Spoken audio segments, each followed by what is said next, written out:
Welcome to Uncovered Biblical History and Traditions, the channel dedicated to lost stories of the biblical past. Discover stories of pre-Christian historical roots, biblical legends, lost church history, and forgotten historical characters of faith. It is very helpful if you hit the like, subscribe, and share. Help build my channel, and let's take a look together into these uncovered forgotten tales.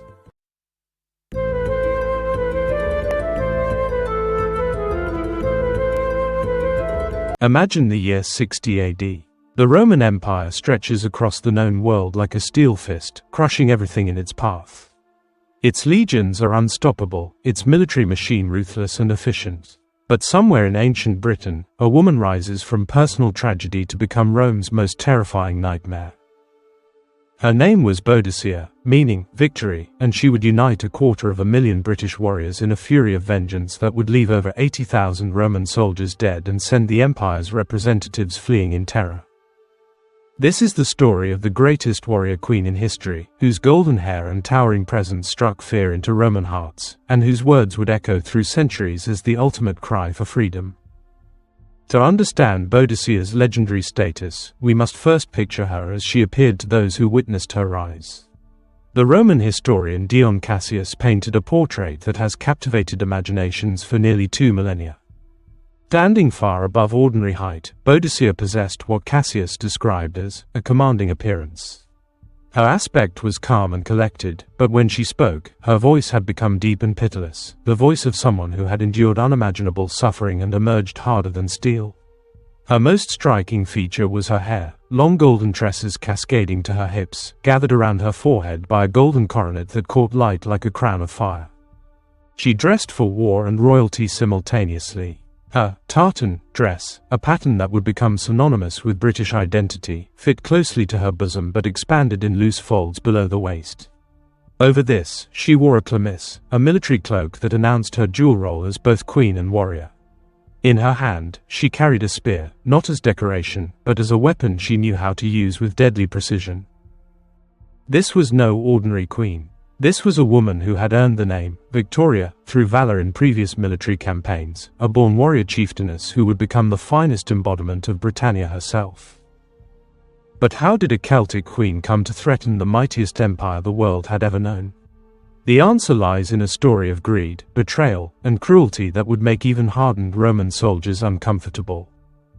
Boadicea was queen of the Iceni, inhabitants of what we now know as Norfolk and Suffolk.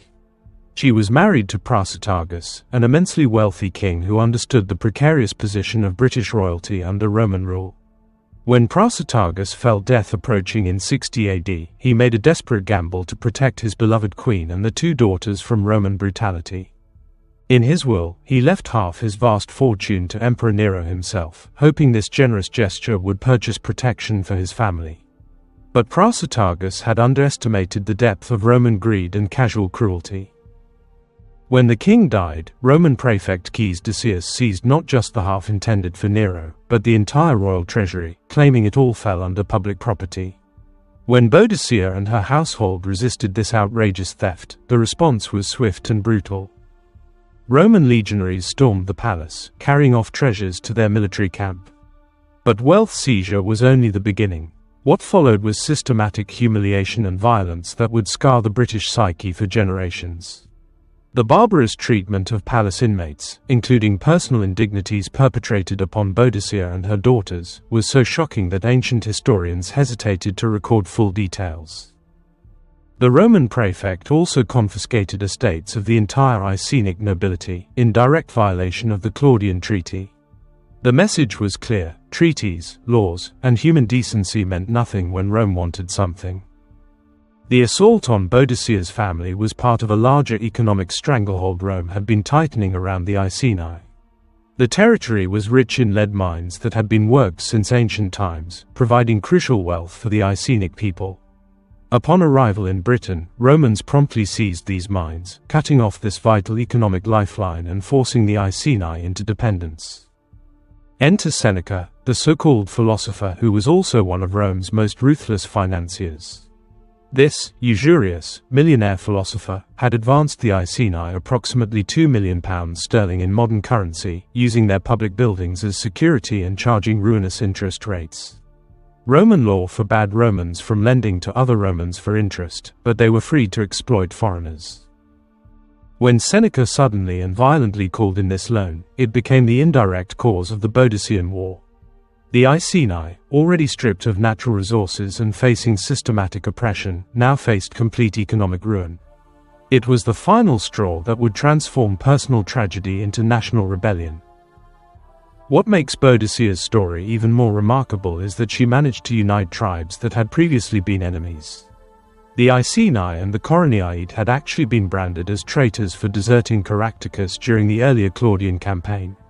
But the Roman atrocities were so horrific that they brought the British clans together in what historians describe as a solid phalanx of resistance. Boadicea was uniquely positioned to lead this alliance. Her British name meant Victoria, and she was a cousin of Claudius Pudens, making her closely related to both Caractacus and Arviragus, key figures in British resistance. She had always despised the Romans, but now she hated them with what contemporary sources describe as a chilling bitterness that hungered for vengeance. When she sent Venusius, the Pendragon of the Iceni, to Arviragus with an urgent appeal to place the combined forces under his command, she was offering to subordinate her own considerable power for the greater good of British resistance.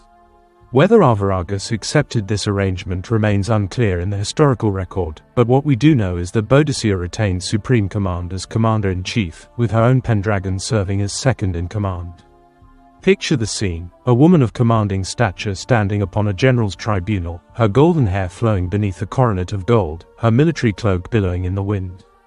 Around her, 120,000 British warriors, men who had answered her blazing call for vengeance, stand ready to follow her into battle against the most powerful military force in the world. What happened next would echo through history as one of the most powerful speeches ever delivered. Dion Cassius recorded her words, and they have lost none of their fire across the centuries. This was Boadicea's address to her warriors. I appeal to thee, a woman. I rule not, like Nitocris, over beasts of burden, as are the effeminate nations of the East, nor like Semiramis, over tradesmen and traffickers, nor like the man-woman Nero, over slaves and eunuchs, such is the precious knowledge these foreigners introduce among us. But I rule over Britons, little versed in craft and diplomacy, but born and trained in the game of war, men who, in the cause of liberty stake down their lives, the lives of their wives and children, their lands and property. Queen of such a race, I implore thine aid for freedom, for victory over enemies infamous for the wantonness of the wrongs they inflict, for their perversion of justice, for their contempt of religion, for their insatiable greed, a people that revel in unmanly pleasures, whose affections are more to be dreaded and abhorred than their enmity. Never let a foreigner bear rule over me or these my countrymen, never let slavery reign in this island. Be thou forever, O goddess of manhood and victory, sovereign and queen in Britain. This speech reveals everything about Boadicea's genius as a leader. She doesn't apologize for being a woman in a warrior's world, she embraces it, contrasting her rule over free warriors with the decadent leadership of Rome.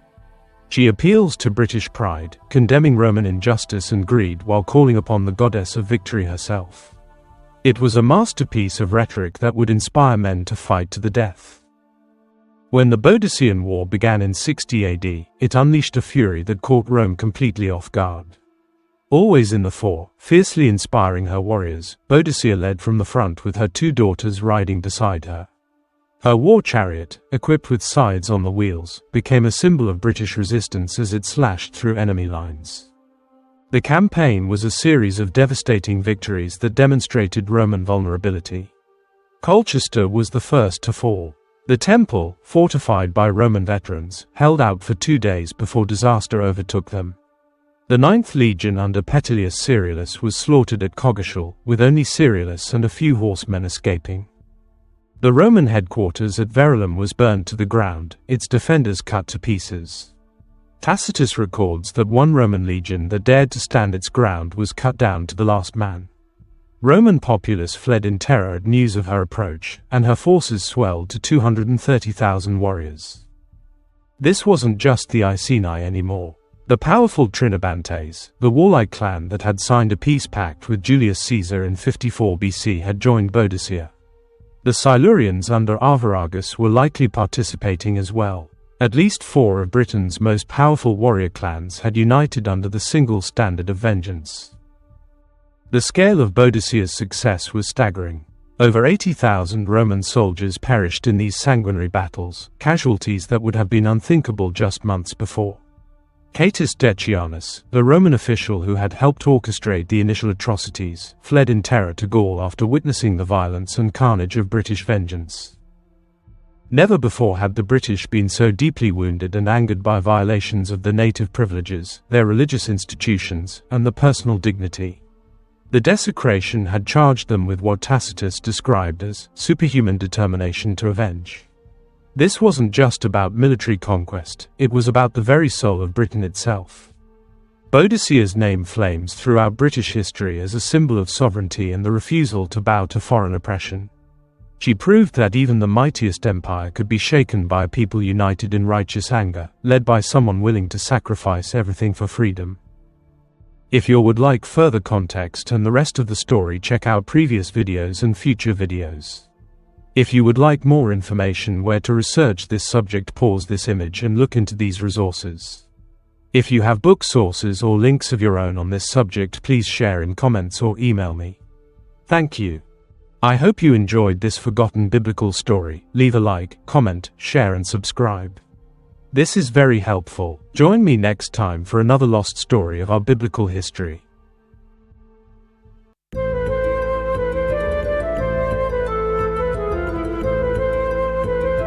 Thanks for watching. If you enjoyed this video, don't forget to like, comment, share and subscribe for more great content. Hit the notification bell so you never miss an update. See you in the next video.